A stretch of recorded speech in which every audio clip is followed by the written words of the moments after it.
3-cü fəsil. Amma o, şaxtalı yanvar gecəsində, adına Aleksandrovka deyilən yerdə qatar əylənəndə, zabit köçün son mənzilə çatdığını, vaqonların qapısını aça-aça bildirəndə, Almurad yerə bir qucaq ot da düşürtdü və bu otun qoxusu iki daşın arasında yadına o otun biçildiyi biçənəyi saldı. Zabit qışqıra-qışqıra deyirdi ki, qatarın qrafiki var, qatar sizi gözləməyəcək, tez eləyin, vaqonu boşaldın. Vaqonu boşaltmaq üçün isə vaxt və kömək lazım idi. 10 dəqiqə vaxtımız var, zabitdən sonra əvəz dilləndi. 10 dəqiqədən sonra qatar tərpənəcək. Kim bu soyuq vaqonlarda bir də gecələyərdi? Onsuz da hamı düşmək istəyirdi. Bu vaqonlardan kim bezməmişdi ki? Zabit gecənin hansı bir vədəsini olduğunu da bildirdi. Dedi ki, saat 2 tamamdır. 3-ə 15 dəqiqə işləmiş, qatar yolu boşaltmalıdır. Görünməyən bir külək əsirdi və küləyin qaldırdığı toz torpaq adamın gözünü deşirdi. Uşaqları yuxudan ayırtmaq da çətindi, yerə düşürtməkdə. Heç gözlərini də açmaq istəmirdilər. O ki qaldı isti yataqdan qalxmaq ola. Yatdığı yerdə də uşağı necə düşürəsən? Daldalanmağa isə bir lay divar da yoxdur. Uşaqları mirmitili endirəndən sonra düşürtdülər və Yunisdən başqa heç birini ayırtmadılar. Heç birinin yuxusunu pozmadılar. Bir-bir soxdular yorğan döşəyin arasına. Mirzənin keçilərindən sonra alapaçanı düşürəndə bir elə əziyyət çəkməsələr də, inək onların başına min bir oyun açdı. Bərəlmiş gözləri ilə vaqonun döşəməsindən elə baxırdı ki, elə birinci dəfə idi yer görürdü. Baxırdı və geri çevrilirdi. Dəmir yolunun köpəri isə çınqıllı, bomboz, qupquru çınqıllıq idi. Bu inəyin qarnında balası yoxdur ki, Almurad soruşdu. Əvəz, üzüm sulananda hörüyə gəlib dedi. Amma boğaz olduğunu deyə bilmərəm. Balası var, Almurad qətiyyətlə bildirdi. Elə balasına görə də belə dirənib. Hə, bəs nə? Adam deyir ki, belə şeyləri qanmaya. Heyvandır. Sonra dolu çuvalları, yorğan döşəyi üst-üstə yığıb körpüyə bənzər bir şey düzəltdilər. Çünki başqa vaqonlarda da iri heyvanları bu yolla düşürürdülər. Amma inək ayağını bu al-qırmızı körpünün elə bir yerinə bastı ki, daş kimi yerə düşdü. Qarnının altından qaçan lay-lay daş çınqıl onu bir xeyli üzü enişə sürüdü. İnəyin sağ-salamat dikəldiyini, hətta yerdəki bir əlçim quru ota ağız atdığını görəndə əvəz sevindi. Vaqona qalxdı ki, görsün bir şey yaddan çıxmayıb ki. Almurad isə qaçdı ki, əmsi arvadına kömək eləsin. Balaş hələ də gəlib çıxmamışdı. Amma Almurad bilmədi ki, balaşı kimdən soruşsun. Nə bu köçə başçılıq edən zabit görünürdü, nə qatar dayanandan dayana işləri vaqonların qapısını açmaqdan və bağlamaqdan ibarət olan əskərlər. Yerdə qar, havada şaxta olmasa da soyuqdur. Dəmir yol boyu uzanan telefon tellərinin səsi də adamın içindən keçirdi. Cilovu telefon dirəyinə bərkidilmiş alapaçanı da deyəsən bu səs titrədirdi. Sən demə, zabit cəmaatı tələsdirməkdə haqlıymış. Həqiqətən də vaqonlar boşalan kimi qatar tərpəndi və gün doğana doğru sürət götürüb gecənin qaranlığında gözdən itdi. Almurad özü də bilmirdi ki, o qatara baxa-baxa niyə kövrəldi. Amma astadan, yenə köç gətirməyə gedir dedi, yenə. Kimi? Sona soruşdu. Kimi olacaq? O arvadının sualına sualla cavab verdi. Sona isə sözü dəyişdi. Gələ bir məktub yazıb verəydin paravoz sürənə. Nə məktub? Heç olmasa yerimizi bildirərdik bizimkilərə. Almurad dinmədi. Çünki o hələ də dəqiq bilmirdi ki, adına Aleksandrovka deyilən bu yer haradır. Niyə bu yerin adı Aleksandrovkadır? Stansiyada adam olmasa da bir adam heykəli var idi. Stansiyanın binası boyda bir adam heykəli. Almurad dişinin dibindən çıxan bir kəlmə sözü də bu heykələ dedi. Yan görəsinə baxandan sonra ürəyində dedi. Uşaqlar isə soyuqdanmı, küləyin səsindənmi bir-bir oyanırdılar. O saatda soruşurdular ki, bura haradır. Qardaşının nişanəsi Oruc isə ətrafına göz gəzirə-gəzirə yatmaqdan şişmiş gözlərini ovxalaya-ovxalaya ayəmi dedi. Axı deyəsən bizi düz gətirməyiblər. Niyə? Axı deyirlər bizim köçürüləcəyimiz yerdə daş yoxdur. Hə, burada hər yan daş idi. Dəmir yolunun köpərinə daş əlindən ayaq basmaq olmurdu. Hara ayağını basırdın, daş çınqıl sürüşüb gedirdi. Darıxma bala, dedi, bizi buradan da aparacaqlar. Hara? Dünyanın daş olmayan yerinə. Haçan? Səhər açılan kimi. Səhər açılan kimi? Almurad da bilirdi ki, onları bu stansiya malikanəsində saxlamayacaqlar. Səhər gəlib harasa aparacaqlar. Səhərə isə bir xeyli qalırdı və bəlkə də bu uşaq səhəri beləcə açacaqdı. Bu dəmir yolunun qupquru, bomboz çınqıllı köfərinə baxa-baxa, telefon tellərinin adamın sümüyünü də gizildədən fəryadını içindən keçirə-keçirə. Əmi, bura doğrudan Azərbaycandır? Bu sualı isə Almurada Yunis verdi. Buranın Azərbaycan olduğuna şək gətirmək olmazdı. Vaqonun qapısını açan əskərlər bu barədə nəsə deməsələr də, o dünən qatarın hansı stansiyalardan keçdiyini bilirdi. Və ola bilməzdi ki, qatar bir gecənin içində başqa bir vilayətin torpağına girsin. Hə, bura Azərbaycandır, dedi. Bəs niyə bu yerin adı Aleksandrovkadır? Bu sual hələlik onu da düşündürürdü. Qoyun quzunu ona görə bir yerə yığmışdılar ki, qabağında dura bilsinlər. Bu sürünü də keçilər qoymurdu ki, bir yerə bənd ola. Cəmi 10-15 keçi görünürdü, amma hərəsi də qoyun quzunun başını bir səmtə çəkirdi. Kişiləri də bir ocağın başına yığışmağa bu keçilər qoymurdu. 3-4 yerdə ocaq qalamağa isə odun nə gəzirdi. Armudun yeşiklərini yandırdılar. Özgə nələri vardı ki, yandırmağa? O istəyirdi ki, armud yeşiklərindən birini götürüb getsin ocaq qalanan yerə. Kefli əvəzin səsi artıq oradan gəlirdi. Şeir oxuyurdu. Həmişə hər yerdə oxuduğu şeiri, içib keflənəndə oxuduğu şeiri. Sən demə, elə bu ocağın başına yığışmağa dəyərmiş. Burada onu gözlədiyi bir sualla dindirdilər. Özü də bu sualı dilinə Məşədi Paşa gətirdi. Buradan Vediyə neçə günə qayıtmaq olar, dedi. Cəmi 3 il təhsil alsa da xəritədən yaxşı başı çıxırdı. Ən uzağı 2 günə, dedi, 2-cə günə. Və o bu məlumatın gözünü ona zilləyən cavanları da tərpətdiyini sezəndə ürəyində də bir toxtaqlıq tapdı. Oruc ocağın başından qaça-qaça gəldi ki, bu məlumatı əmsi arvadına bildirsin. Amma sonanı oturduğu yerdəcə yuxu apardığını görəndə onu ayıltmağa qıymadı. Amma sevincini bölüşməyə adam tapdı. Cilovunu telefon dirəyindən çəkib üzən alapaçanı cidarlamağa çalışan Yunisi bu xəbərdən hal elədi və sonra da bunu Məryəmə tez bildir, dedi. Qoy yanıb kül olmasın.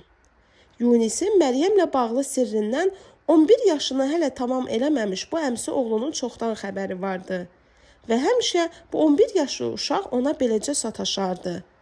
Onun içində Oruca atasız anasız qalmış bu əmsi oğluna qarşı mərhəmət də vardı, məhəbbət də. Yunis, amma sən daha paşlalyonluq eləyə bilməzsən, dedi. Yolda da açıb oxuyasan, hə? Oruc bu sözdən incisə də, neynirəm oxuyub, dedi. Güya bilmirəm oğlan qıza nə yazır. Yunis ucadan gülürdü.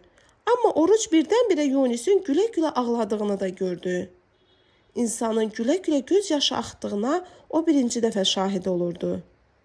Neçə il Yunisi məktublarını Məryəmə aparmışdı. Məryəmin yazdıqlarını Yunisə gətirmişdi. Neçə dəfə buna görə qulağı Hovasapın əlinə keçmişdi. Məryəmin anası Nazdar da bu işi ona tərgidə bilməmişdi. Bir məhəllədə yaşayan və demək olar ki, hər gün qarşılaşan Yunislə Məryəmin hər gün bir-birinə məktub yazması ona çox qəribə görünsə də, bu məktublarını aparıb gətirməyin yasaq olduğunu bilsə də, o bu işi həvəslə görürdü və sevinirdi ki, nəyə isə yarayır.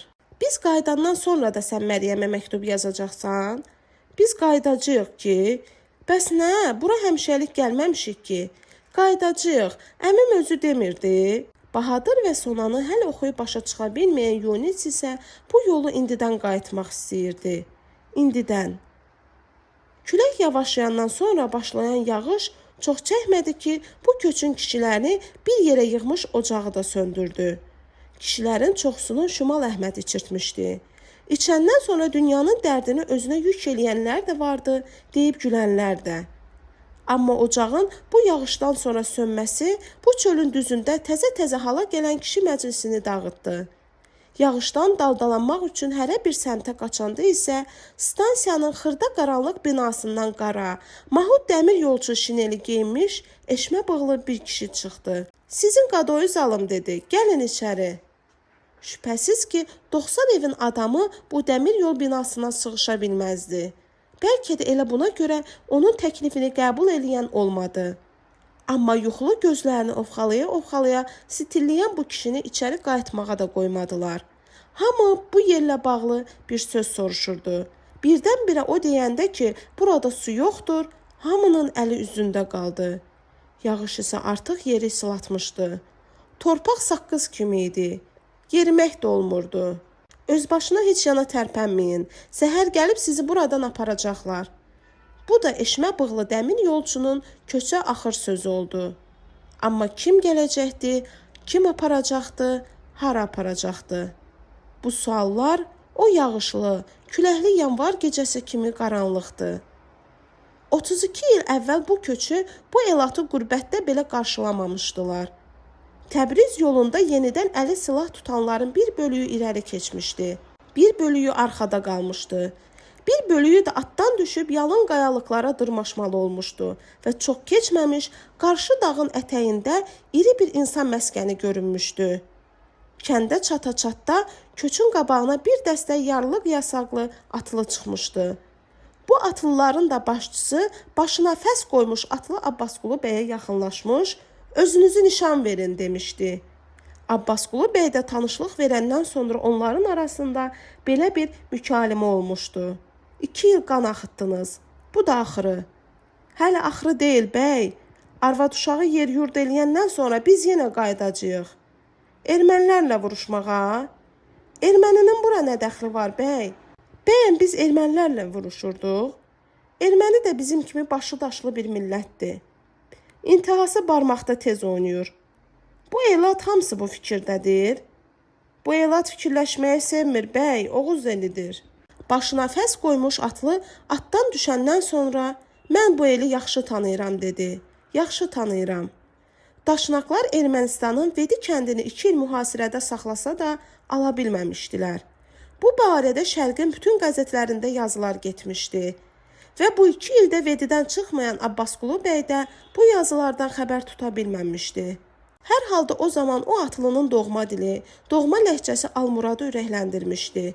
Sonra da o göy gözlü, iti baxışlı atlı köçə baxmışdı və birdən-birə onun hər iki yanağına bir gilə gözyaşı islatmışdı və onu vətəndən vətənə gəldiyinə də gözyaşları inandırmışdı. Aleksandrovka stansiyasında isə beləcə hələ ki bu köçün qabağına çıxan olmamışdı. Ara verməyən sısqa yağış Almuradı da bu dəmir yolunun qırağında çadır qurmağa vadar etdi və 3-4 adamlıq bu çadıra 4 ailəni yığdı. Vaqon qonşularını sığınacağa məxsusi dəvət etməsə də, əmsi arvadını təzə gəlini ilə birlikdə özü çağırtdırdı. Körpələri paltar-palaz olan fərməşlərin içinə soxmuşdular. Yunis ilə Oruc isə heç çadıra da girmək istəmirdilər. Yağışın altında əməlli başlı dərdləşirdilər. Bu dərdləşmə də onunla nəticələndi ki, Oruc cibindən çıxartdığı armudu tək yemədi. Yunislə böldü. Hələ səhər açılmamış məlum oldu ki, yaxınlıqda insan məskəni var. Bu insan məskənini də Şimal Əhmədin xoruzu kəşf elədi. Bir-iki ağız banlayan kimi səsinə 5-6 səmtdən səs verdilər. Kişilər çöl bayra səpələndilər ki, çırpı toplayıb gətirsinlər, ocaq yandırsınlar, su tapıb çay qoysunlar. Amma məlum oldu ki, bu boz çöllər yovşandan savayı heç nə bitirmir. Bu boz çöldə binə olan kənddə isə itlər səs salmışdılar. Elə bir bu yad köçün iyini almışdılar. Görəsən bu cəmaatı burada kök salmağa nə məcbur eləyib? Kefli əvəzin kefli ortaya atdığı bu sualdan sonra hamı bir-birinin üzünə baxdı.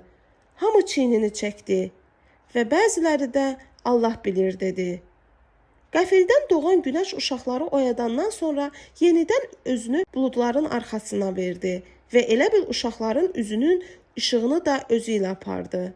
Hər halda sevinc içində idilər. Qarınlarını doyurmaq da yada düşmürdü. Necə olsa torpağın üstündə idilər.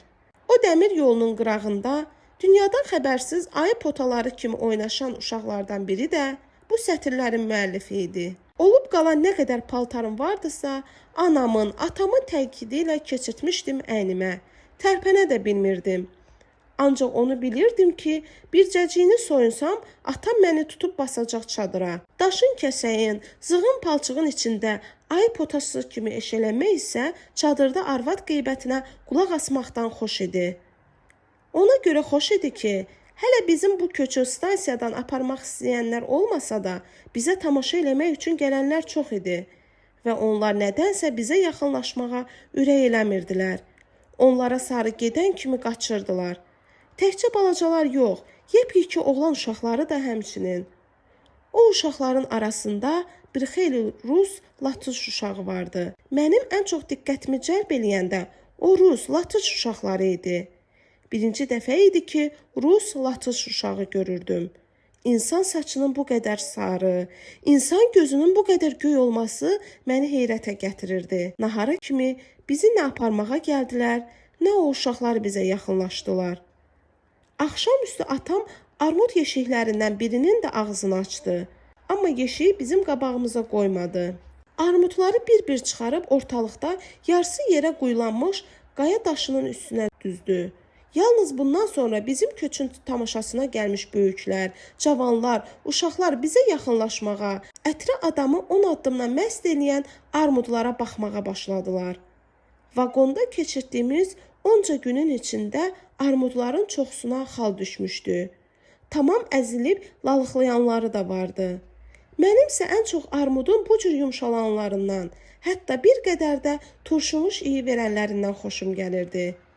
Kimsə armudun qiymətini soruşanda və atam da ona ədəblə ərkanla cavab verib, çox alsanız ucuz eləyərəm deyəndə, tamam yəqin elədim ki, armudu satmaq istəyir. Vedidə o bu işi, mənim özümə də olduqca maraqlı görünən bu işi Yunisə gördürürdü. Yunisin Vedi bazarına könülsüz getdiyini də, atamın bir sayı vedrəyə doldurduğu armudları bəzən qaytarıb gətirib, hər dəfə də almırlar, vallah almırlar dediyini də bilirdi. Burada isə hələlik armud alan olmasa da, armudun qiymətini soruşan çox idi. Nəhayət kiminsə atamın ovucuna bir təklik bastığını, mən təkliyi ona görə tanıyırdım ki, Yunisin bazardan qayıdandan sonra dəstələyib atama verdiyi pullar təkliklərdən ibarət olurdu. Daşın üstündəki armudlardan ikisini seçib götürdüyünü, elə oradaca dişinə çəkdiyini, ağzının qıraqlarından şirənin süzüldüyünü gördüm. Can dərmanı dediyini eşitdim. Deyəsən, cəmaatı da elə bu söz həvəsə saldı. Armudun dadını bilən bir də əlini cibinə salır, dübarə bir təklik də çıxarıb daşın üstündəki armudlardan ikisini götürürdü. Beləcə armud satıldıqca atamın kefinin kökəldiyini görsəm də mən qəhərlənirdim. Atam isə elə bil heç məni görmür, armuda necə baxdığımı hiss eləmirdi. Sonra kimi bir kisə kişmişin, kimisi də bir çuval iydənin, kimisi bir torpa cevizin ağzını açıb qoydu ortalığa. Sonralar bu yer həftə bazarına çevrildi. Ora şeyşüy satmağa məni də göndərirdilər və o həftə bazarında şeyşüy satmaq məni çox erkən yaşlarımdan uşaqlıqla vidalaşdırdı. Bir də onu gördüm ki, tay tuşlarımın arasında darıxıram. Adi günlərdə satıcısı alıcısından çox olan həftə bazarı məni çəkir, Aleksandrovkadan keçən sərnişin qatarları məni çağırır. O qatarlarda şeyşüy satmaq daha maraqlı idi. Amma bu barədə sonra. Hələlik isə bizi bu stansiyadan aparmalı olan hökumət adamları gəlib çıxmırdı. Amma deyəsən, daha atamın yadına heç nə düşmürdü. Şirin-şirin öz alverini eləyirdi. Armudu arpa ilə, buğda ilə dəyişməyə başlayandan sonra onun müştəriləri lap çoxalmışdı. Adına Aleksandrovka deyilən bu yerin uşaqları evlərinə sarı qaçırdılar və çox keçməmiş kimisi bir qazan, kimisi bir vedrə arpa ilə, buğda ilə qayıdırdılar. Başı həsir panamalı cavan oğlan isə panaması kimi sarıya çalan kəkilli bir fərə gətirmişdi. Bu oğlanın qışın günündə həsir panama qoyması mənə qəribə gəlmişdi. Amma atamın bu kəkilli fərəyə görə onun panamasını armudla doldurduqdan sonra birini əlinə verib ye deməsi məni heyrətə gətirmişdi. Amma elə o yazdan başlayaraq bizim qapının toyuq cücəsi o kəkilli fərədən törəməsəydi, bəlkə mən o panamalı oğlanı da unudardım, o kəkilli fərəni də. Dişinə armud dəyməyən yalnız Rus, Latış uşaqları idi. Amma gözlənilmədən atam onları da başına yığdı.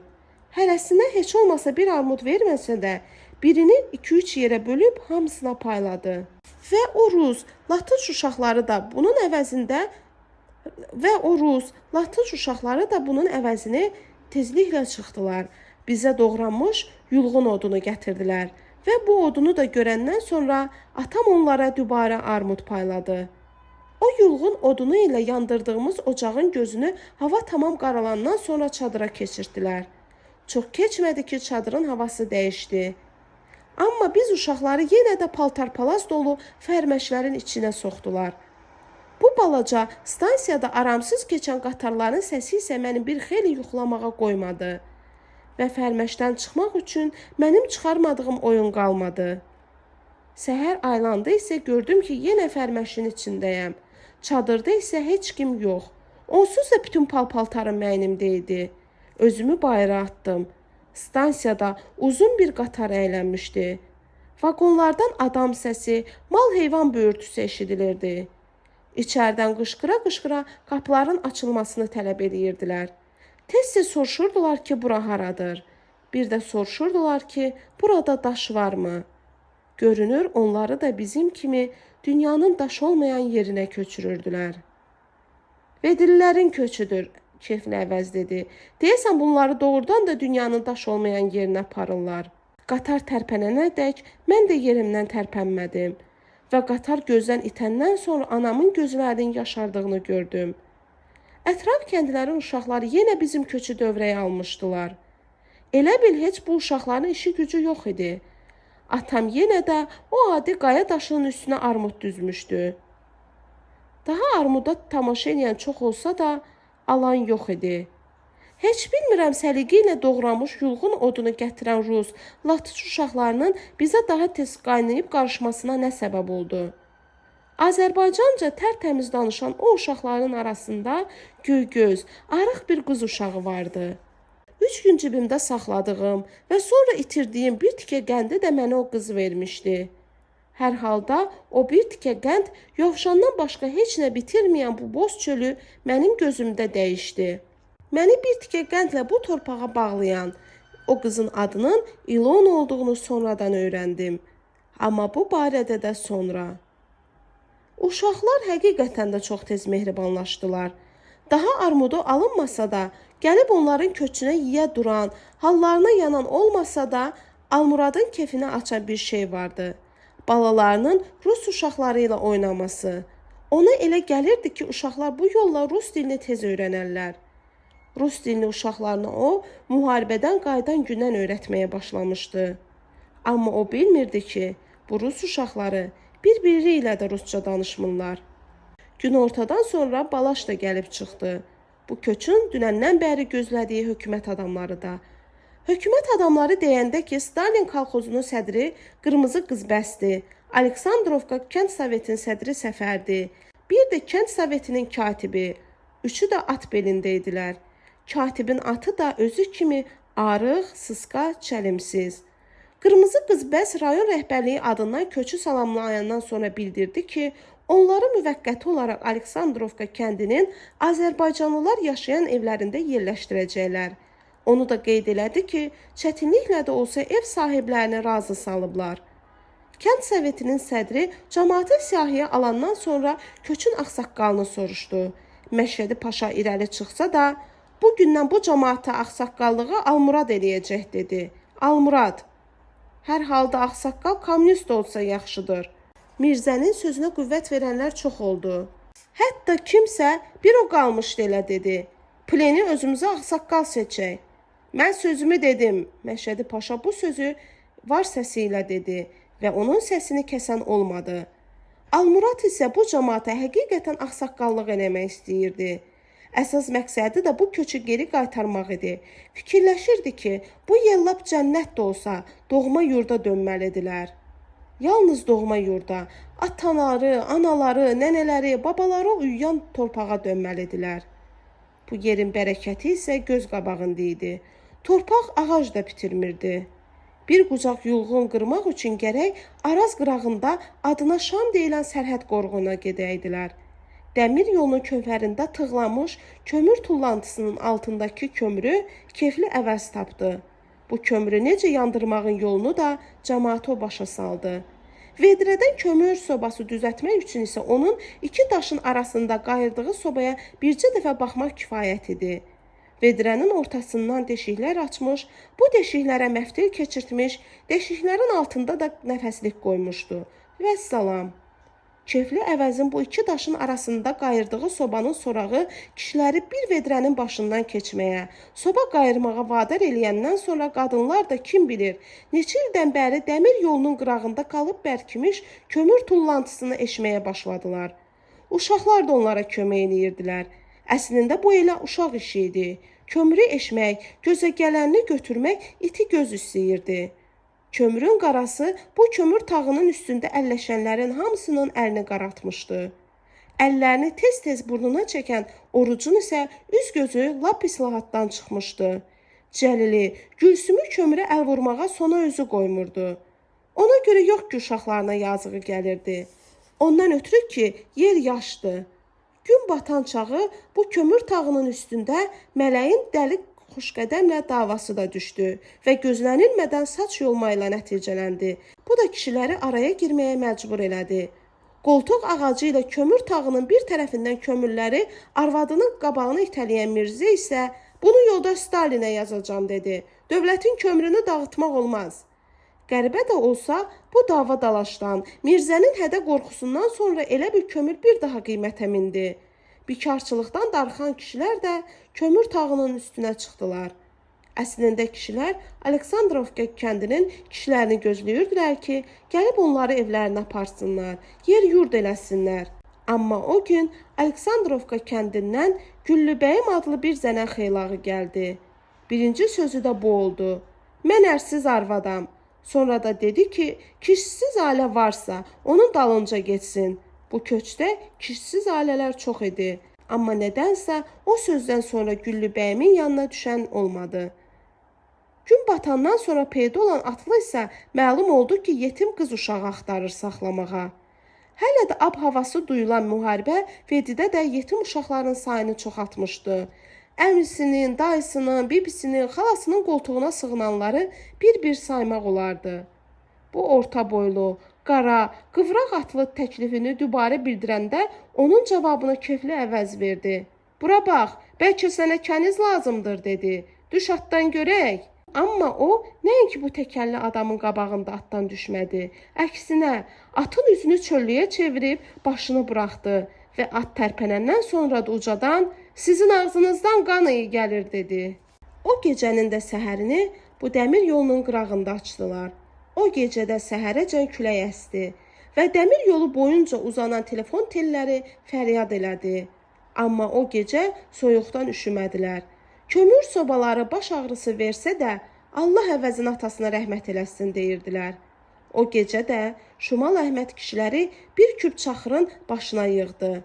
O gecə Almurad dedi ki, geri qayıtmaq lazımdır. Yurdumuz, yuvamız soyumamış geri dönməliyik. Almurad özü də bilirdi ki, hələ qayıtmaq olmaz. Hər gün bu stansiyada insan daşıyan yük qatarlarını görmürdümü? Bilmirdimi onları hardan köçürürlər? Amma o istəyirdi ki, el oğullarının ürəyinə qayıtmaq söhbətini toxum kimi indidən salsın. İndidən. Evin ayın oyununu arabaların çağına yerləşdirdilər. Uşaqları yükün üstündə oturtdular. Sona da özünə uşaqların arasında yer elədi. O özü isə üz gözündən qəm-qüssə yağan arabaçının yanında oturdu. Alapaçanı isə Yunis minmişdi. Arabaçı əvvəlcə şallağını işə saldı. Sonra səsinə güc verdi. Öküzlər tərpənəndən sonra arabanın yanı ilə atını sürən milisionerə üzünü tutdu. Kimin evinə sürüm, yoldaş Abdullayev, deyə soruşdu. Güllübəyimin evinə. Abdullayev familiyalı bu milisioner ötkəm səslə dilləndi. Axı onun evinə artıq 3 ailə yerləşdiriblər. Eybi yox. Güllübəyim qan salacaq. Amma baxarsız. Araba palçığı dizə çıxan Aleksandrovka kəndinin Azərbaycanlılar yaşayan məhəlləsinə çatandan sonra arabaçı bir də üzünü milisionerə tutdu. Yoldaş Abdullayev, bəlkə başqa adamın evinə sürüm deyə dilləndi. Amma milisioner yenə ötkəm səslə, yox dedi, Güllübəyimin qapısına sür. Arabaçının böyründə oturan Almurad düzün ortasında salınmış bu kəndin yapalaq, qazma evlərinə, çal çəpərsiz həyətlərinə maraqla tamaşa eləsə də, fikirləşdi ki, görəsən arabaçı adına Güllübəyin deyilən arvaddan niyə belə qorxur? Güllübəyin isə onlara heç nə demədi. Amma gözlənilmədən bu arıq, çəlimsiz milisioneri çəkib atdan saldı. Bir qeyrət, bir namus, nə istəyirsən məndən dedi. Gərək elə tumanımı keçirən başına, ondan sonra ürəyin soyya. Qonaqpərvərlik elə mənə qalıb, 3 qaraçı köçünü mənim evimə töküb süzbəs eləmir. Nə olar, birini də sən evində yer verəsən. Bəs o qırmızının evinə niyə adam köçürtmürsünüz? Niyə? Ona görə ki, qarnınızı yağlayır. Bu arıq, çəlimsiz milisioner isə elə bil heç Güllübəyimi eşitmirdi. Tez eləyin, arabanı boşaldın deyirdi, tez eləyin. Almurad isə təkərli əvəzin və qoltuq ağacını əlindən buraxmayan Mirzənin köməyi ilə arabanın yükünü yerə tökürdü. Abi qeyrət, qeyrətin varsa apar bu evi də kürsüyə getdiyiniz rus evlərinə yerləşdir də. Qorxursan ki yazarlar, qorxursan, bəs Allahdan niyə qorxmursan, hə? Niyə qorxmursan? Əslində Almuradın özünə qalsaydı, köçünü elə bir rus evinə tökərdi. Özü də uşaqlarının xatirinə, həm də ona görə ki, rusca öyrənsinlər. Bəs bu qaraçılardan birini öz xarabana niyə aparmırsan? Niyə? Qorxursan arvadın özünə təzə oynaş tapar? Və beləcə Güllübəyim axırı bu milisioneri haldan çıxartdı. Bəsdir Güllübəyim, milisioner dedi. Elə eləmək ki, başını qırxıb aparım salım qoduqluğa. Elə bu sözdən sonra da 10-12 yaşlı bir oğlan uşağı bu çiy kərpicdən tikilmiş, alt üslü evin üst mərtəbəsindən aşağı tullandı. Əlində də qol uzunluğunda bir xəncər. Mən ölmüşəm, mənim anamın başını qırxırsan. Elə bu söz də Güllübəyimi ağlatdı. Hönkür ağlatdı. Bu oğlan uşağını Almuradın da qanı qaynadı. Güllübəyimin alt mərtəbədəki 3 otağından birinə milisioner gedəndən sonra yığışdılar. Alt mərtəbədəki boş otağı Güllübəyim özü ona nişan verdi. Haçansa toyuq damı kimi istifadə olunmuş bu otağı silib süpürən Sonaya da kömək elədi. Süpürgə verdi, su gətirib döşəməyə çilədi. Bu həyətə girəndən sonra çidar vurulmuş alapaçanı isə deyəsən o anacan, at tayasına sarı sıçrayanacan görmürmüş. Bu nə atdır? Üzünü Almurada tutdu. Amma Almurad bu sualın cavabını vermədi. Çıdarı açıb atlandı və atın üzünü stansiyaya sarı çevirib yüyənini buraxdı. Hələ köçün 3-dən 2-si dəmir yolunun qırağında idi. O isə ən çox Məşədi Paşadan nigarandı. Qoca o səhər onu gözlənilməz bir sözlə qorxutmuşdu. Deyəsən mənimki də bura qədər imiş. Məni tək qoyma demişdi. Sənə sözüm var. Camaatı yenə də o kömür tağının üstündə gördü. Arvadlar kömürü xəlbirdən keçirirdilər. Kişilər kiminsə köçünü arabaya yüklüyürdülər. Arabaçı da o kömür tağının üstündəki qadınlara baxa-baxa, bu elata zaval yoxdur dedi. Daşın üstündə də kök salarlar. Tapdıq adlı bu arabaçı ilə Almurad sonralar dostlaşdılar. Köçün Tapdığın işlətdiyi bu araba ilə Aleksandrovka kəndinin Azərbaycanlılar yaşayan məhəlləsinə daşınması və Azərbaycanlıların evlərinə yerləşdirilməsi 7 gün çəkdi. 7-ci gün kənd soveti sədrinin tələbi ilə rayon mərkəzindən daha 2 milisioner göndərdilər.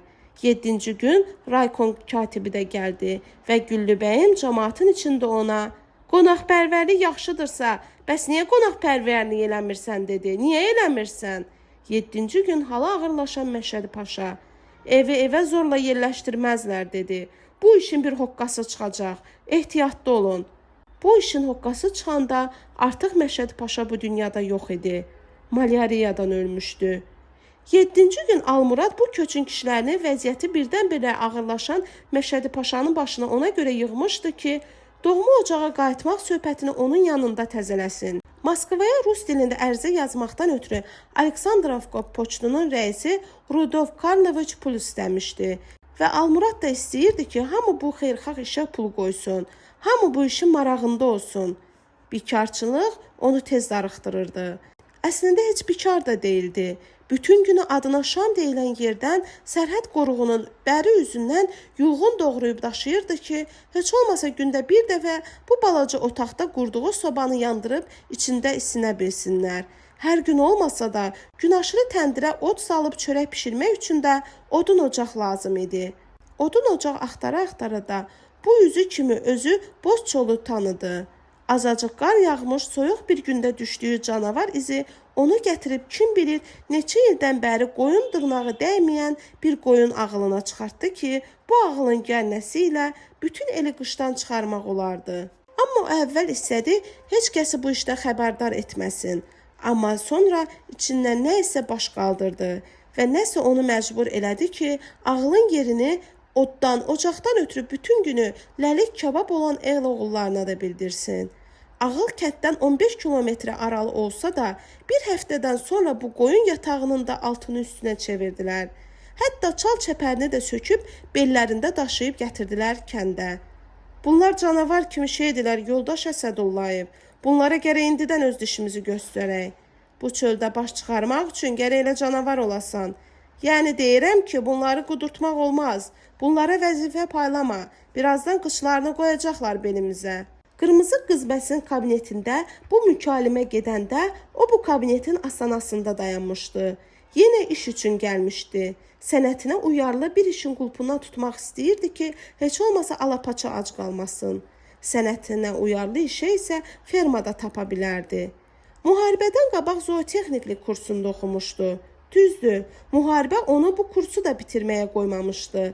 Amma müharibədən qayıdandan sonra əlinə zootexnika kursunda oxuması haqqında arayış vermişdilər ki, o bu arayışla 5 ilə qədər fermada işləmişdi.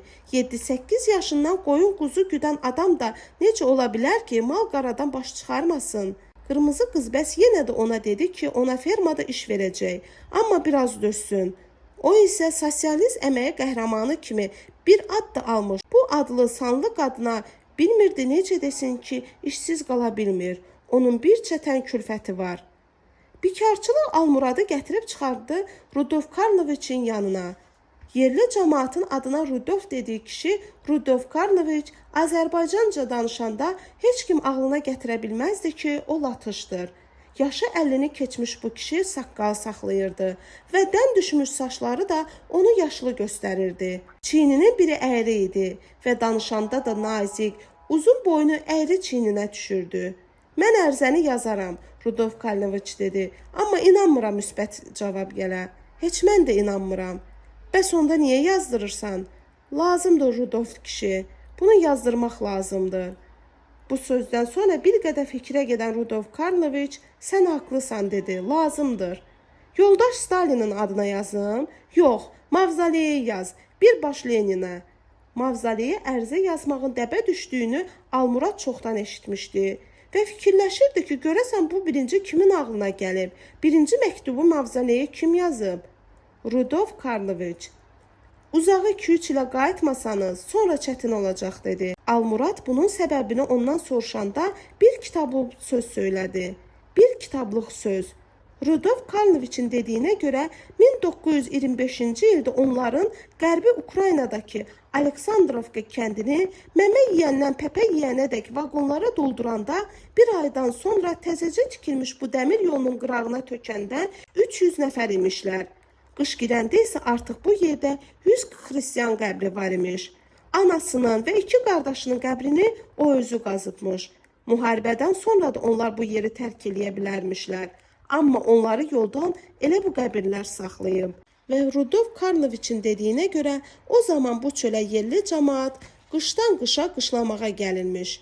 Qışı da alaçıqlarda başa vurulmuşlar və təəccüblənirmişlər ki, bu çölün yayı rusları, latışları niyə qırıb qutarmır? Rudolf Karloviçin dediyinə görə 30 evdən ibarət xristiyan məhəlləsinə də o gün Rudolf Karloviçin evindən qayıdarkən təmaşa elədi. Sanki Rusiyanın harasındansa balaca bir Rus kəndini ilahi qüvvə gətirib qoymuşdu bu çölün ortasına. Damlara novdan qoymağa, bu novdanla damın belinə düşən yağışı bir çəlləyə axıtmağa isə görünür, onları da bu çölün susuzluğu vadar eləmişdi. Güllübəyimin evində də hər şeydən çox suyun korluğunu çəkirdilər. Güllübəyimin qarğıdan hörülmüş darvazasına çatanda məhdəl qaldı. Həyətin ortasına irini xırdalı dəmir ləyəndən, tabaqdan tutmuş nimçəyə qədər, kasaya can, yüzlərlə qabqacaq düzülmüşdü. Bu qabqacağın arasında öz qablarını da tanıdı. Bir alüminium tabaqdan və qazandan başqa 6 dənə də bu qazan kimi gömüşü camlar vardı. Cəmi uşaqlar da öz yerində, hətta qadınlar da həyətdə idilər. Göyün üzünü isə bir topa qara bulud almışdı və bu uşaqlar da bu buluddan gözlərini çəkmədən qışqırırdılar. Ağ buludum, yağ buludum, ağ buludum, yağ buludum. Güllübəyim isə tez-tez amiranə səslə, səs salın köpək uşağı deyirdi. Qoymayın, bulud qaçdı. Göy üzündən nəhəng bir şar kimi asılmış qara buludu isə elə bir kimisi üfürürdü, şişirirdi. Uşaqlar isə eyni ilə Güllübəyim kimi əllərində tutduqları dəmir dümürü bir-birinə çırpırdılar. Qonşu həyətlərdən də qapqacaq, dəmir dümür səsi, arvad uşağın qışqırtısı eşidilirdi. Ağ buludum, yağ buludum, ötmə məndən dağ buludum. Çox keçmədi ki, bu səs bütün kəndi bürüdü. Bu səslərdən hürküşən toyuqlar qaqqıldaşmağa, xoruzlar günün günorta çağı banlamağa başladılar. Daha ağız deyiləni qulaq eşitmirdi. Güllübəyimin əmrini, göstərişini də saya salan yoxdur. Onsuz da hamı öz bildiyi kimi qışqırır. Ağ buludum, yağ buludum, deyə Aleksandrovkanın üstünə çökən qara buluda yalvarırdı. Sonra bu qara bulud bu səsküydənmi diksindi, uşaqların yalvarışındanmı kövrəldi, Allah bilir. O insan övladının göyün buludunu dilə tutduğunu, göyün buludunu yolundan saxlamaq istədiyini birinci dəfə görürdü. Yağış yağırdı. Güllübəyim isə hələlik heç kimi yağışdan daldalanmağa, qaçıb gizlənməyə qoymurdu. Bulud səksənər deyirdi. Tərpənməyin, tərpənməyin, yükünü boşaltsın. Sonra yağış gücləndi. Amma nəinki qadınlar, hətta uşaqlar da Güllübəyimdən sonra yağışın altından çəkirdilər. Həyətdə daldalanmağa yer yox idi. Alt mərtəbənin eyvanına yığışdılar. Almurad birinci dəfə idi ki, bu evin sakinlərinin beləcə qaynayıb qarışdığını görürdü. Uşaqlar tez-tez yağışın altına cumaraq dolmuş qabları iri çənlərə boşaldırdılar və yenidən yerə qoyurdular ki, dolsun. Güllübəyimin qışqırmaqdan səsi tutulmuş nökəri Tapdıq kişi isə çalmasını açıb başını tutmuşdu yağışın altına. Ay heyvan, sətəlcan olacaqsan sən, deyə Güllübəyim bir neçə dəfə onun üstünə qışqırsa da, Tapdıq kişi öz kefində idi, dazını yuyurdu. Hələ bu yerlərə Sovet hökuməti gəlib çıxmamışdan qabaq bu evdə nökərçilik eləməyə başlayan Tapdıq, bu yerlərdə kolxoz qurulandan, bu evin sahibi özü nökərçilik eləməyə məcbur olandan sonra da bu həyətdən getməmişdi. Güllübəyim birdən-birə onun üstünə bir qədər zabitəli səslə təpinəndə isə yağışın altından çəkildi. Keç suçumdan bəyim, dedi, keç suçumdan. Yağış suyu ilə ləbələb dolmuş qablardan gözünü çəkməyən Sonanın sevinci isə Almuradı kövrəldirdi və o bilmirdi ki, gözlərinin yaşını necə silsin. Ərkinazın üzünün güldüyünü, eyninin açıldığını da o ilk dəfə o gün, o yağışın altında gördü. Təpədən dırnağa qədər islanmış atına qaşol çəkmək isə birdən-birə ağlına gəldi. Mirzənin keçiləri də nədənsə bu yağışdan daldalanmaq istəmirdilər.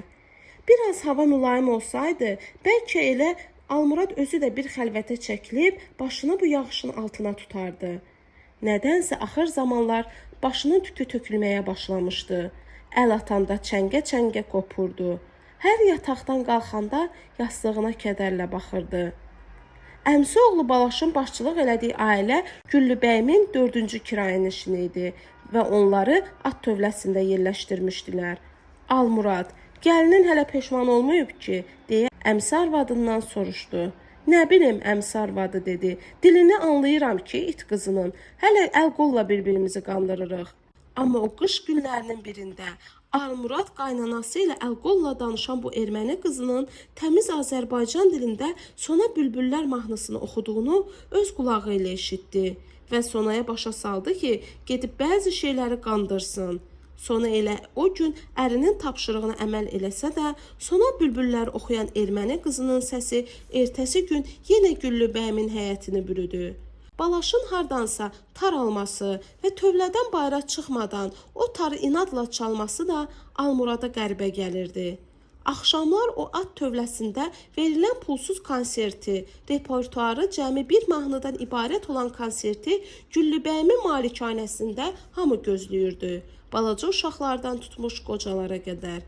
Almurad isə o tövlədən çıxan tar səsini eşidəndə, erməni qızının oxuduğu Sona Bülbüllərin sədasını alanda köynək-köynək ət tökürdü.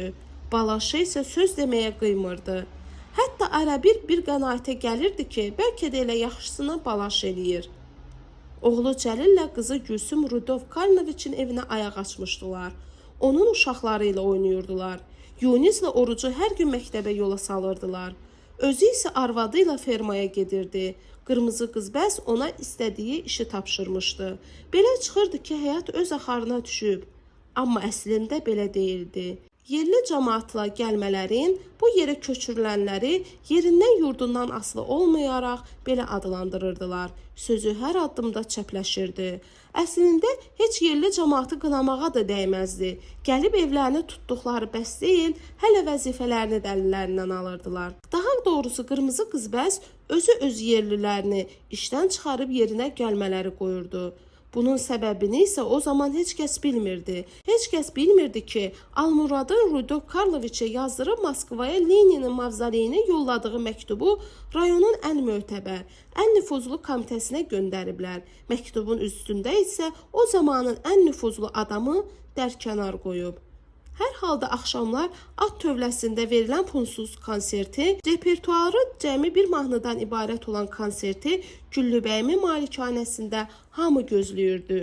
Çünki gözləməyə daha bir şey qalmamışdı. Mavzeleyə yazılmış məktuba da cavab gəlmişdi. Yazmışdılar, sizi öz xahişinizlə köçürüblər, nə istəyirsiniz? Rudolf Karloviç bu cavabı sözbəsöz izah eləyəndən sonra da cəmaatın ümidini üzməmişdi. Heç olmasa bir il gözləmək lazımdır demişdi. Dözmək isə mümkün deyildi. Aleksandrovka Beynəlmillər Kənd Orta Məktəbinin kommunizmi görmək arzusu ilə yaşayan kommunist müəllimləri də yerlilərlə gəlmə uşaqların arasında beynəlmiləlçilik toxumu səpə bilmirdilər. Amma bu uşaqların arasında təbii, qanla, canla, əzəli bir qüvvə ilə gələn ülfətin körpüsünü qoymuşdular. Yunis 16 yaşın içində idi, yenə vurulmuşdu və neçə gün idi ki, Orucu dilə tuturdu ki, məktubu aparıb özü ilə bir sinifdə oxuyan, bir partada oturan Ağcagülə çatdırsın.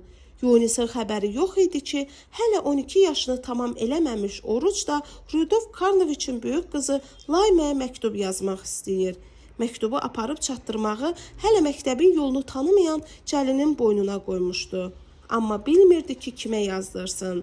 Bilmirdi ki, özündən 5 yaş böyük əmsi oğluna necə desin ki, onun adına Rudolf Karloviçin qızına məktub yazsın. Və onu da bilmirdi ki, Cəlil də Rudolf Karloviçin kiçik qızı ilə bütün günü ər-arvad oyunu oynayır və ərlə arvadın elədiyi və eləmədiyi bütün qələtləri öz aləmində qırır. Bu susuz çölün yazına söz ola bilməzdi. Özü də vaxtından bir ay tez başlamışdı. Novruz günlərində artıq ot dizə qalxırdı. Bu susuz, yovşanlı çöl o qədər çiçək bitirmişdi ki, ayağını yerə basmağa qıymırdın. Bu kəndin Azərbaycanlılar yaşayan məhəlləsindəki yeganə ağac da havanın xoşluğuna dözə bilmədi. Çox erkən yarpaqladı. Bu ağac da Güllübəyimin həyətində idi.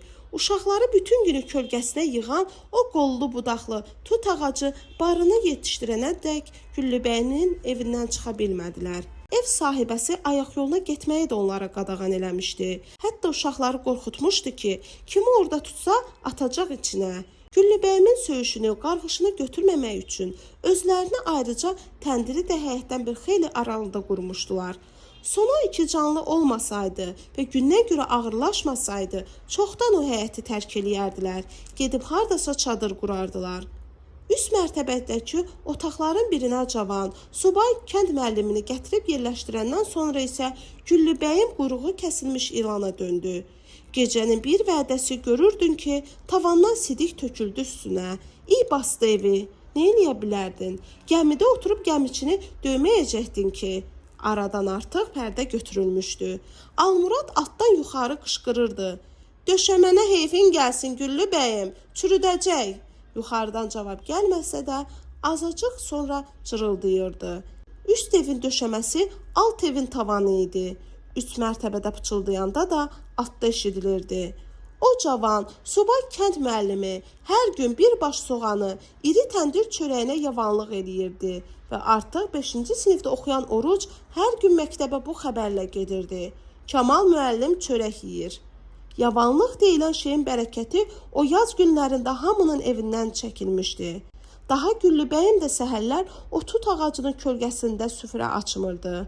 Bir kasa ağappaq şor kərəni o ağappaq süfrənin ortasına qoymurdu. Heç bilmirəm o zaman mən niyə xəstələnmədim, niyə ölmədim. Yavan çörək gəvələməkdən ağzımın içi yara olmuşdu. Anam deyirdi ki, quşəbbəyə yeyim.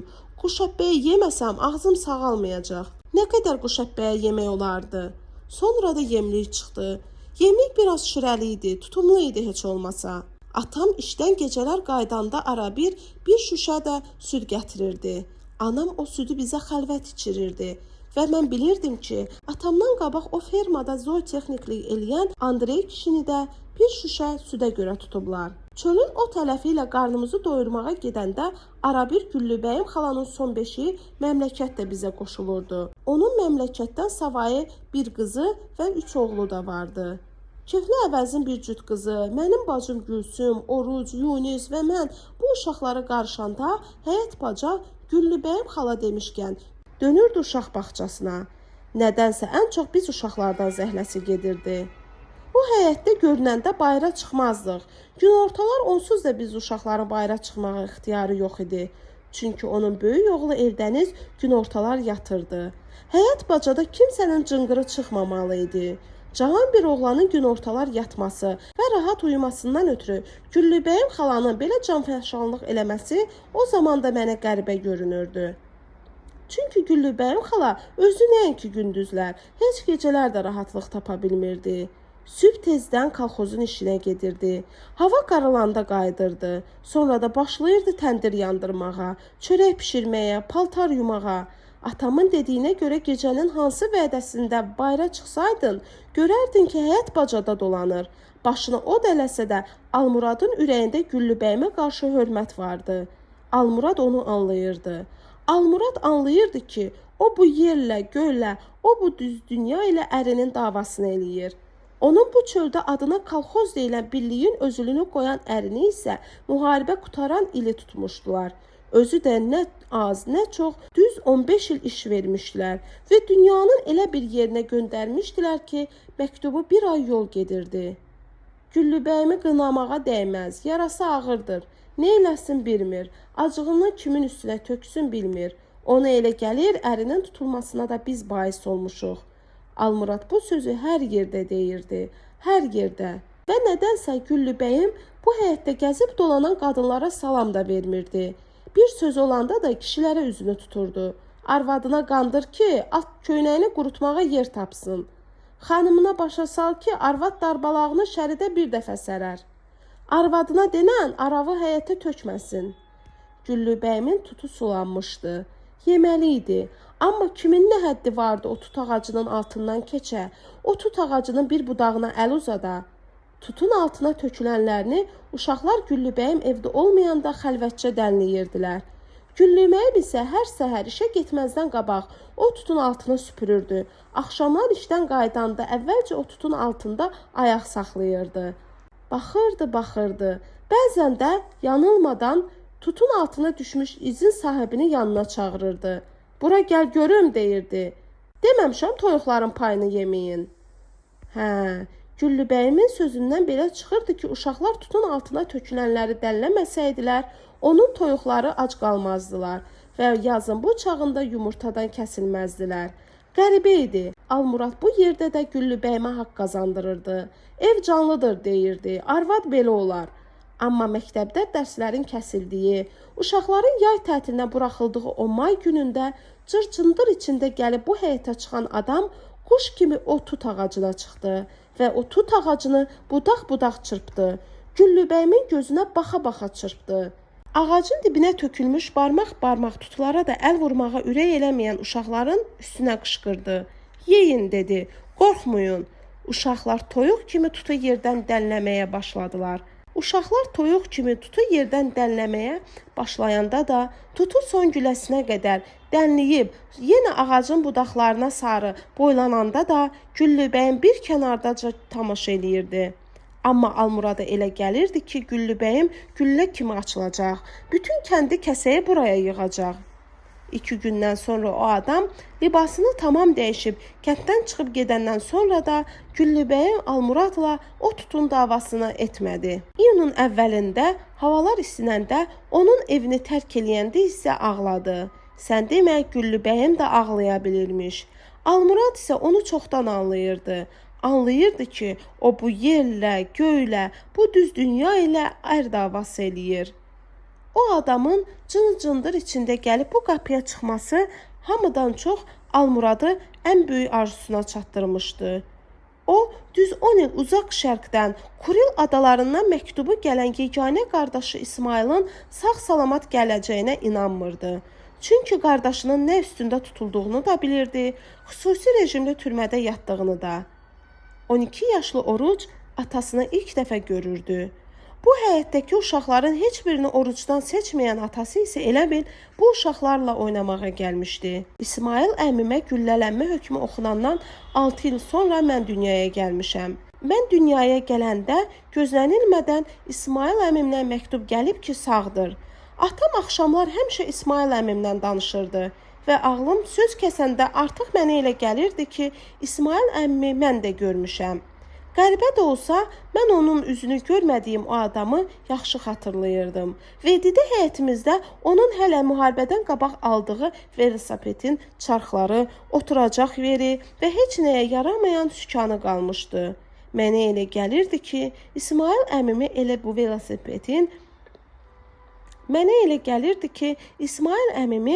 bu velosipedin üstündə görmüşəm. Mən bunu atama danışanda o qəhərlənirdi. Atam ümumiyyətlə biz uşaqlarla çox nadir hallarda danışırdı. Amma mən onun özü ilə ucadan nəsə danışdığını tez-tez görürdüm. Əmim elə mənim təsəvvür elədiyim kimi idi və üstəlik bizi danışdırmaqdan, güldürməkdən bezmirdi. Bizi belində, boynunda gəzdirirdi. Biz harda görmüşdük belə şeyi? 2 gündən sonra o, atamın paltarlarını geyib, onunla birlikdə evdən çıxanda mən də ağladım və anladım ki, tut yeməyimiz bir də qaldı əmim qaydana. Əmim gələn günün axşamı Güllübəyimin həyətinin bizim elin adamları ilə dolduğu da yadımdadır. Əmimin eloğullarına üzünü tutub ucadan dediyi bir kəlmə sözdə. Elə bu sözə görə 2 gündən sonra gəlib onu da apardılar, qardaşı Almuradı da. Hələ 5 il sərhəd zonasına ayaq basmağa ixtiyarı olmadığını İsmail özü bilirdi. Amma bilmirdi ki, el oğullarının da arasında bunu bilən var və bu adam onun kənddə olduğunu lazımi yerlərə bildirib. Almurad qardaşından 10 gün sonra xəbər tutdu. 10 gündən sonra ona xəbər verdilər ki, 10 min gətirməsən, qardaşını yenidən 10 il müddətinə gəldiyi yerə göndərirlər. Almuradda pul nə gəzirdi? Atasından qalmış gəbələri satandan sonra Sonanın sonradan aldığı döşəklərin yununa da müştəri tapdı. Elə o gündə ilk dəfə ürəyi Sonadan sındı. Ömründə ilk dəfə Sonadan incidi. Ağlına da gəlməzdi ki, Sona dünya malından ötürü ona qaşqabaq eləyər. Amma o günlər onun arvadı ilə haqq hesab çürütməyə vaxtı yox idi. Gecə gündüz fikirləşirdi ki, 10 mini necə düzəltsin. O yaxşı bilirdi ki, el oğullarının arasında kim ona borc verə bilər. Amma ona əl tutan olmadı. Arxalandığı adamlar da onu əli boş qaytardılar. Axırda məcbur oldu ki, alapaçanı da bazara çıxartsın. və o bu dünyada pul deyilən şeyin gücünü bir daha gördü. O gün rayon mərkəzində onu qardaşından ayıranda, hərəsini bir otağa salanda isə başına açılan oyunu heç sonaya da danışmadı. Düz bir həftə paltarını soyunmadan yatdı ki, arvadı onun bədənində qançır olmuş yerləri görməsin. O cavan rəisin qolunun zorunu onun üstündə sınadığını, onu uşaq kimi döydüyünü sonradan da arvadına bildirmədi. Amma dedi, Badalyana min şükür, Badalyan bundan insaflıymış. Müharibədən qayıdandan sonra Badalyan Vedidə düz 5 il ona göz versə də işıq verməmişdi. Amma bir dəfə də olsun ona əl dəyməmişdi. Rəis onu elə Badalyanın verdiyi suallarla dindirmişdi. Harda əsir düşmüsən? Necə olub gözünü öldürməmisən? Əsirlikdə nə ilə məşğul olmusan? Və axırda da soruşmuşdu. Bəs necə olub ki, səni tutmayıblar? O bircə bunun səbəbini bilmirdi. Bilmirdi ki, niyə onu başqa əsirlər kimi mühakimə etməyiblər? Niyə ona cəza verməyiblər? Reis ona demişdi, sən parazitsən, yazvasan, sən cəmaatın arasında anti-Stalin təbliğatı aparırsan. Sən demə, onun geriyə qayıtmaq söhbətini qaldırması, bu söhbəti tez-tez təzələməsi, Rudolf Karloviçin əli ilə mavzaleyə ərizə yazdırması da içində olmaqla anti-Stalin təbliğatıymış. Necə olub ki, kommunistlər qıraqda qala-qala sənə vəzifə veriblər? O hadisədən sonra 3 gündən, 5 gündən bir onun yanına çağıran rəis, axırda da onu bu sualla dindirəndən sonra bir işarə də vurmuşdu. Onun isə bir quru canından savayı nəyi var idi ki? Ölüdən nəsə istəməklə bağlı olan bir el sözü yadına düşmüş, dodağı qaçmışdı. Yalnız familiyası ilə çağırılan bu rəis isə gül demişdi, gül, hələ səni çox güldürəcəm. Hər halda Almurad yaxşı bilirdi ki, atını da satandan sonra toplaya bildiyi 10 min bu rəisə çatıb. Amma Almurad bilmirdi ki, bütün bunların axırı necə olacaq. Artıq çox şeydən əlimini üzmüşdü. Ondan kömək umanlara da, dərdini danışanlara da dünyanın çarxı əzəli qaydası ilə fırlanır demişdi. Dözmək lazımdı. Dərdini danışanlar isə özününkilərdi. Onun ağsaqqallığı ilə barışanlardı. Çox vaxtda qeybətini eləyirdilər. O da nə eləyə bilərdi ki? Binə olmaqdan ötürü yeri özü seçsə də torpaq bölgüsünə çox könülsüz gəlmişdi. Burada da çətinliklə üzləşdilər. Məlum oldu ki, onun əmisi oğlu Balaş müəllimlə heç kim qonşu olmaq istəmir. Torpaq bölgüsündə iştirak edən qırmızı qız bəs də bu işə qarışmaqdan imtina elədi. Bu məsələni ağsaqqalınız yoluna qoyar dedi. Ağsaqqal da məcbur oldu Balaşı özünə qonşu eləsin. Necə olsa əmsi oğlu idi, fikirləşdi ki, ötüşərlər. Amma inana bilmədi ki, bu cəmaatın Balaşdan belə dönməsi Ərkinaza görədir. Ərkinaz yoxa çıxan gün biz Güllübəyim xalanın evindən çıxmağa hazırlaşırdıq. Bizə verilən torpaq sahəsini də, atamın o yerdə qurduğu çadırı da, qazdığı ocaq yerini də mən artıq gedib görmüşdüm və o ocaq məni indidən özünə çəkirdi. Hələ iyunun ilk günləri olsa da, istilər o tərəfin də rəngini qaçırtmışdı və ağzımız bu boz çölün quş əbbəyindən, yemliyindən çıxmışdı. Yemliyin sarı-sarı güllərini isə mən yığıb Rudolf kişinin qızı İlonaya aparırdım. İlona mənim ona gül gətirdiyimi görəndə üzümə gülürdü və anası Landa xala ər-arvad oyununu oynamağı ona qadağan eləsə də, o ər-arvad oyunu oynamaqdan ötürü xüsusi yer tapmışdı. Əlimdən tutub məni evin arxasına aparırdı. Atama, hətta anama da elə gəlirdi ki, mən Rudolf kişinin qızı ilə oynadığıma görə tərbiyəli böyüyəcəm. O zamanlar həqiqətən də mənə elə gəlirdi ki, mən özümdən bir yaş balaca olan İlona ilə ər-arvadın elədiyi və eləmədiyi bütün qələtləri qırıram. Hətta bir dəfə bu barədə Oruca nəsə demişdim. Ucadan gülmüşdü, qarnını tutub gülmüşdü. Nədənsə birdən-birə onun qarnı şişməyə başlamışdı. Və mənə elə gəlirdi ki, Rudolf kişinin böyük qızı Layma da onun məktublarına qarnı əcaib şəkildə şişdiyinə görə cavab yazmır. Oruc onsuz da o günlər həyətdən çıxmırdı. O gün isə anam məni də Rudolf Karloviçgilə getməyə qoymadı. Birazdan atan gəlib araba ilə bizi aparacaq dedi. Qapıda ol. Balaş əmimin Güllübəyim xalanın kör quyusuna kəndirlə əl fənəri salladığını, sonra da əyilib quyunun dibinə boylandığını görəndə mən Ərkinazın yoxa çıxdığını bilmirdim. Amma bilirdim ki, bu kor quyunun dibinə hələ bir xeyli qalmış fənər sönür. Haçansa Güllübəyim xalanın da nə üçünsə o quyuya fənər saldığını görmüşdüm. O quyu bu çöldə qazılan yeganə quyu idi, amma suya çatmamışdı. Ərkinazın yoxa çıxmasından xəbərim yox idi. Bircə bilirdim ki, anamın da əndazədən çıxmış qarnını çəkə-çəkə ora-bura qaçmasına nəsə bir səbəb var. Bilirdim ki, nənəm də Bala Şəmmin anasına nənə deyirdim. Gözünün yaşını havayı yerə axıtmır. Gün əyləndən sonra səhərdən bəri gözlədiyim araba Güllübəyim xalanın həyətinə girsə də biz o gün köçmədik. Gün əyləndən sonra gəlib çıxan atamı isə anamın pıçıltı ilə dediyi bir kəlmə sözü mənim də qulağıma aldı. Sonra atam Bala Şəmmə yanaşdı. Quyuya baxmısan? Mən Vedidən çıxan gündən sonra ilk dəfə idi ki, atamın Bala Şəmmi dindirdiyini görürdüm. Baxmışam. Bala Şəmmin başını yerdən qaldırmadan dilləndi. Sonra atam Bala Şəmmə daha bir neçə sual verdi və axırda da astadan biabır olduq dedi. Biabır olduq. Bu xəbər nə yaman qanadlı imiş. Axşamdan bir qədər keçəndən sonra həyətə bir maşında girdi. Maşından düşən milis işçilərindən biri də birbaşa Bala Şəmmin üstünə yeridi. Onun yaxasından tutub silkələdi. De görüm, harda öldürüb bastırmısan erməni qızını, dedi. Bala Şəmmin qollarını buraraq maşına mindirib aparandan sonra atam stansiyaya getdi. Bakı-Yerevan sərnişin qatarı bu stansiyadan gecə yarı olmamış keçirdi. Və o qatarı mən də səsindən tanıyırdım. O qatar gəlib keçəndən bir qədər sonra atam da qayıtdı. Onu görən olmayıb, dedi. Mən səhər yuxudan ayılanda atamın gözlərinin şişdiyini, qıpqırmızı qızardığını gördüm. Atam gecələr dəyirmana gedib gələndə də gözləri beləcə şişirdi. O gecə Ərkinazı bütün kənd axtarmışdı. Amma bu xəbər bu kəndin ortasındakı Rus Latış məhəlləsinə səhər çatmışdı. Kimin ağlına gələrdi ki, Ərkinaz ərindən küsüb gedər Rudolf Karloviçin evinə? Burada da xaç çevirəndən, xaça qulluq elədiyini bildirəndən sonra Rudolf Karloviçdən sığınacağı istəyər.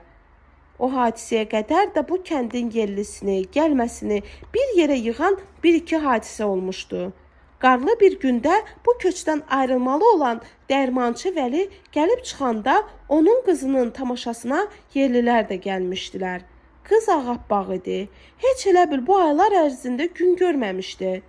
Qıpqırmızı paltosunun ətəyi kimi qolları da uzun olduğundan heç qolsuz olduğu da bilinmirdi. Hər halda o paltoya görə o qızın qız yaşıtlarının onun paxıllığını çəkdiyi bilinirdi. Oğlan yaşıtlarından biri isə o qırmızı paltonun içində onu sevdi. Qızın o dəmir yolunun qırağında, qarın içində sudan çıxmış balıq kimi çapalayan biləklərini isə o oğlan elə bir yenidən gördü. Bu çölün qocasını, qarısını, kişisini, arvadını, rusunu, ermənisini üz-üzə gətirən hadisənin səbəbkarı Yunis olsa da, Almurad ona heç nə deməmişdi. O daha Yunisə söz deməyə utanırdı. O böyümüşdü. Yunisin kolxoz sədrinin oğlunu vurmasının səbəbini bilmirdi. Üstəlik onu bilmirdi ki, bunu Yunisdən necə soruşsun. Necə soruşsun ki, Yunis ona həqiqəti desin. Qırmızı qız bəs o hadisəyə görə Güllübəyimin qapısına gəlməsə də, sosialist əməyi qəhrəmanı qız bəsin bu çölün Allah'a hesab eləyən qohum əqrəbası o qapının astanasını yağır eləmişdilər. Demədikləri söz, çıxarmadıqları oyun qalmamışdı. Yaraqlı gələnlər də vardı. Həmin gecə iş o yerə gəlib çıxdı ki, qırmızı qız bəs kəndə milisioner də gətirtmişdi və o milis işçisi 2 gün Aleksandrovkadan getməmişdi. Şimal Əhməd isə o günlər oğlanlarını da başına yığıb patron düzəldirmiş. 2 gün sonra isə Yunisa qızbəsin oğlu Salmanı bu iki beyni qanı barışdırmaq üçün o özü ortaya düşmüşdü. O yaz günlərində Aleksandrovkanın təzə sakinləri arasında hadisəyə səbəb olan şeylərdən biri də doğma yerdən Vedidən gələn məktublardı. Böyük baldızı Qaragilənin kiçik Vedidən yazdığı məktubların çoxsunu Almurad alırdı və elə ona görə də qabağına çıxan, tanıyan, tanımayan, ərki çatıb çatmayan soruşurdu ki, Vedidən nə xəbər var. Baldızı Qaragilə ona nədənsə hər şeyi yazmırdı. Amma bir dəfə yazdı ki, yenə cəmaatı köçürürlər. Yəqin, haçansa onlara da növbə çatacaq. Beləcə Vedidən gələn məktublar əl-əl gəzirdi. Ağız-ağız öpülürdü, sətir-sətir oxunurdu. Ərkinaz yoxa çıxan gün də Almurad Qaragilədən məktub almışdı və bir qədər qəribə də olsa Qaragilə Ərkinazın da halını soruşurdu. Soruşurdu ki, Arxcik necədir? Kimin ağlına gələrdi ki, hər gün at tövləsində ərinin çaldığı tarı müşayiəti ilə sona bülbüllər oxuyan Ərkinaz ərinə acıq eləyib gedər Rudolf Karloviçin evinə. Burada da xaç çevirəndən, xaça qulluq elədiyini bildirəndən sonra Rudolf Karloviçdən sığınacağı istəyər. Almurad Ərkinazı ilk dəfə o gün dindirdi. Özü də cəmaatın arasında dindirdi. Balam, adam küsəndə dədəsi evinə gedər dedi. Bu Rudolf haçandan sənin dədən olub. Ərkinaz isə deyəsən günah iş tutduğunu başa düşdü və başını yerdən qaldırmadan susurdu. Amma o birdən-birə son dəfə olsun dedi və bu sözü elə dedi ki, hətta Almurad da gülümsündü. Sən xaçın gücünə bir bax. Bu sözü də Almurad ürəyində dedi. Ürəyində, öz-özünə, rayon milis idarəsinin zirzəmisində dindirilən Balaş müəllim artıq arvadı Ərkinazı vurub öldürdüyünü boynuna almışdı və indi də dırnağının altına yeridilən iynəyə baxa-baxa istəyirdi ki, meydin yerini də desin. Xoşbəxtlikdən o səhərdə alapaça Güllübəyimin doqqazından içəri keçə-keçə kişnədi. Yəhəri belində, yüyəni cilovu ağzında. Satılandan sonra 3-cü dəfə idi ki, bu doqqazdan içəri keçirdi. İkisində atın gözündən öpüb tumarlayandan, oxşayandan sonra qaytarıb aparı cilovu vermişdi təzə sahibinə. Bunu Çidarla demişdi. Baş alıb gedəcək. O səhər isə o, alapaçanın belinə sıçrayıb Balaşı gətirməyə getdi. Balaşın başına açılan oyunlardan xəbəri olmasa da, hər halda bilirdi o hardadır. Onu dindirənlər kimdir? Atam Balaş əmini atın təkində gətirəndən sonra o 3 gün yorğan döşəkdən qalxa bilmədi. 3-cü gün isə bizi təzə yurda, təzə ocaq yerinə aparası araba gəldi. Paltar palazımızı yerləşdirəndən sonra atam bizə də arabanın çağında yer elədi. Gözlənilmədən hava da dolmuşdu və Güllübəyim xala bütün qab-qacağı yenə həyət bacaya düzmüşdü. Onun nökəri tapdıq, gözünü göydən çəkmədən ağ buludum, yağ buludum deyirdi. At tövləsindən sarı bülbüllər oxuyan Ərkinazın səsi eşiləndə atam arabaçıya biraz tez sür arabanı tapdıq dedi, biraz tez sür. Güllübəyim xalanın kiprikləri isə qəfildən islandı. Sonra mən onun uşaq kimi ağladığını gördüm. Sən demə Güllübəyim xala da ağlaya bilirmiş. Onun mənimlə yaşıd qızı məmləkət isə gülə-gülə tut yeməyə gələrsən dedi, tut yeməyə.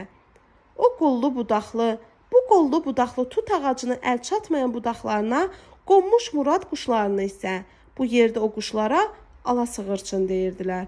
Güllübəyim xalanın günortalar yatan oğlu tüfəngin qarovuluna gətirirdi. Deyəsən hamısını bir gülləyə vurmaq istəyirdi ki, sonra rahat uyusun. Araba həyətdən çıxandan sonra güllə açıldı və mən onun bir gülləyə neçə Murad quşunu tutub dibinə sərdiyini görə bilmədim.